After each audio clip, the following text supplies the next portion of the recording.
Fala galerinha do xadrez, tudo beleza? Outra dupla que tá aqui na semifinal do Champions Chess Tour é o russo Vladislav Artemiev e está jogando aqui contra Alireza Firuza. Temos então dois gigantes, o Firuza que tá brilhando lá pela França.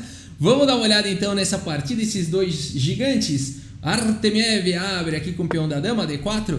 Firuza responde com o cavalo em F6. Temos cavalo F3, D5, C4 e aqui E6. A gente caiu aqui num gambito da dama recusado, né? As brancas oferecem o peão da ala da dama e as negras aqui não querem capturar o peão e sim apenas protegem o centro. Cavalo C3 foi jogado bispo B4, cravando aí o cavalo E3. Então aqui já protegendo o peão do C4, preparando para desenvolver o bispo. Roque bispo D3 e aqui por que não fazer o Artemiev perder mais um tempinho com esse bispo. D por C4, bispo por C4 e aqui C5. Em geral você vai querer, quando você capturar em C4, você vai querer atacar o peão central. Essa maioria aqui de 2 contra 1 no centro. Então você vai querer trocar um peão que não é central por um peão do centro.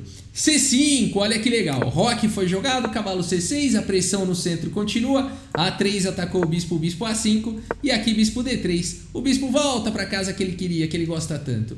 Dama em E7, aqui o Firuza não tem pressa de trocar o peão de C pelo peão de D. Aqui cavalo E4, segunda partida, C por D4, agora sim, E por D4 e cavalo D5, olha só que legal. Aqui o Firuza vai então jogar contra o peão isolado. Aqui o Artemiev não teme jogar com o peão isolado. Vamos ver como segue aqui a partida. Bispo C2, agora a torre aqui na casa de D8. Já existe uma pressão no peão central. B4 atacando o bispo, bispo B6, mais uma peça pressionando o centro.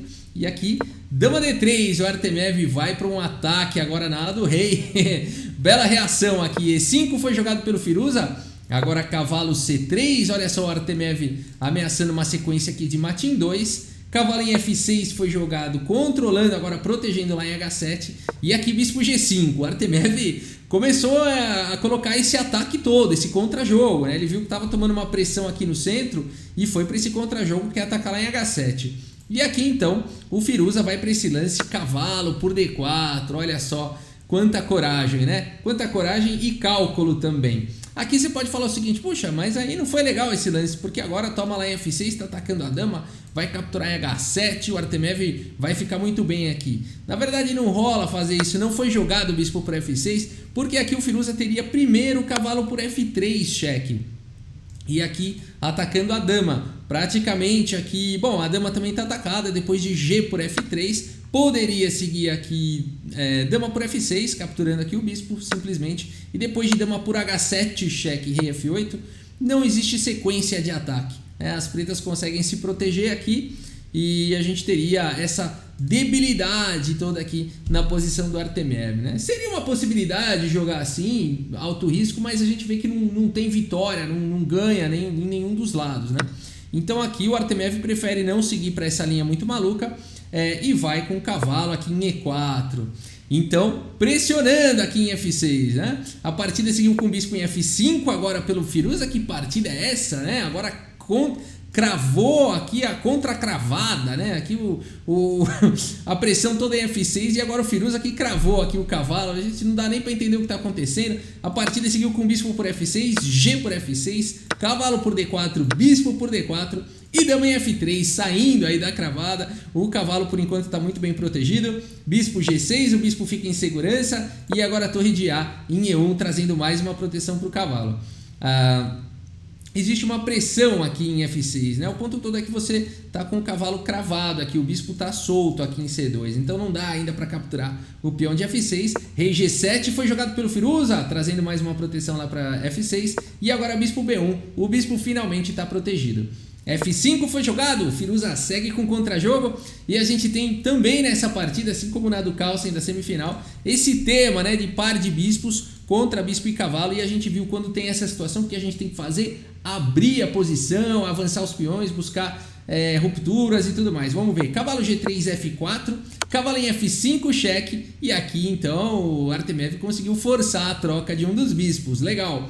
Bispo por F5, bispo por F5 e dama G5. Agora o Firuza ataca o bispo, bota pressão na ala do rei. O bispo está atacado, volta lá para B1 e torre de A em C8, já disputando aí a coluna aberta. Torre C1, Artemiev não vai dar a coluna C de graça, torre por C1 e aqui bispo B6, então abrindo linhas aqui para a torre poder jogar. Quer jogar torre D2, quer pressionar a posição.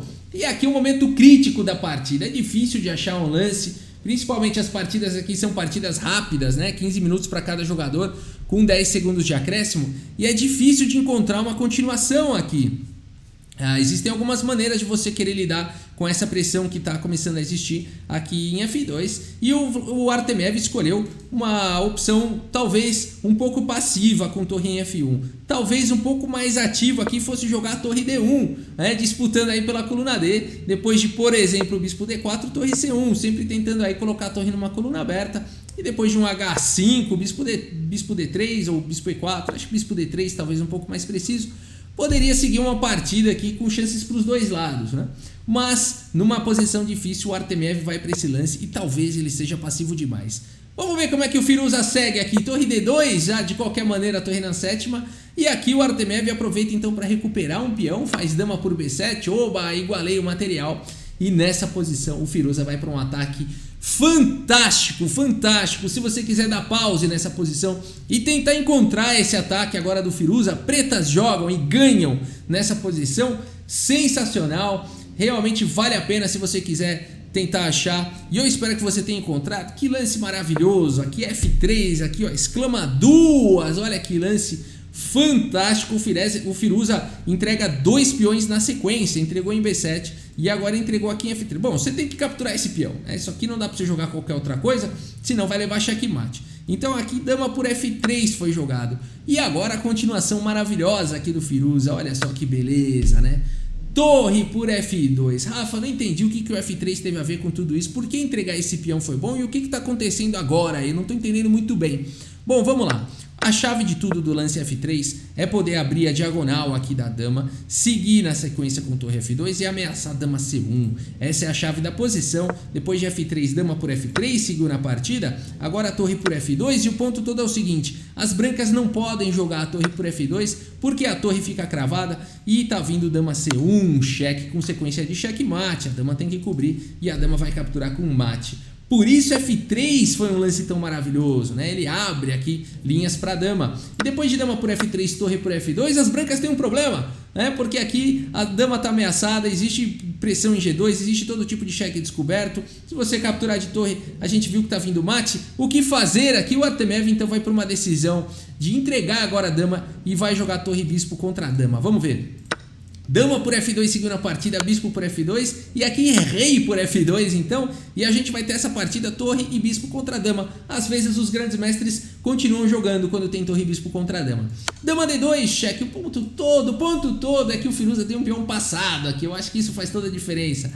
Rei G3, dama E3, cheque, rei H4, dama por A3, bispo em F5 foi jogado, dama por B4, cheque, os peões vão caindo, o rei está exposto, G4, o Artemiev segue na luta, dama D2, aqui atacou o peão, rei G3 protegeu, dama em E3, cheque, torre F3, dama E1, cheque, rei G2 e aqui E4, o ponto todo é esse peão vai disparando e com velocidade. Torre F1 foi jogado, dama E3, aqui torre em A1, dama D2, cheque, rei F1, E3, olha só, avançando com o peão, ameaçou aqui checkmate, rei G1 vai tentando escapar, dama F2, cheque, rei H1, mas depois G2 simplesmente aqui pelo Firuza. Artemiev, numa posição completamente perdida, abandona aqui a partida. Que vitória aqui do francês, hein? Que partida maravilhosa aqui do Firuza, né? E aqui de fato abandonou porque não dá mais, né, pessoal? Aqui, mesmo que você tente jogar aqui um lance como bispo D3, né, para evitar aqui dama F1, existem duas ameaças na posição, tanto a promoção do peão quanto dama F1. Bispo D3 evita a dama F1, mas não evita a E1, então não tem como segurar as duas ameaças e por isso que o Artemiev abandonou aqui a partida, né? E vamos dar uma olhada agora então no relatório aqui do chess.com e a gente vê aqui realmente foi o mais preciso o menino Firuza, jogou mais rápido, jogou com mais consistência. O Artemiev acabou ali se perdendo nos planos. A gente viu que ele poderia ter tentado encontrar ali um recurso durante a partida. Torre F1 talvez tenha sido passivo demais. E aí o Firuza não perdoou. Tá com vantagem o Firuza. No primeiro dia da semifinal eles empataram o match. Hoje Firuza consegue essa vitória, sai na frente aí no match da semifinal. E a gente vai ver mais partidas. Quem é que vai pra final? Artemiev ou Firuza? Magnus Carlsen ou Aronian? Tá bom, pessoal, é isso, espero que vocês tenham gostado do vídeo. Muito obrigado pela sua audiência, um grande abraço para todos vocês e até a próxima, valeu! Cavalo H5 no tabuleiro de xadrez.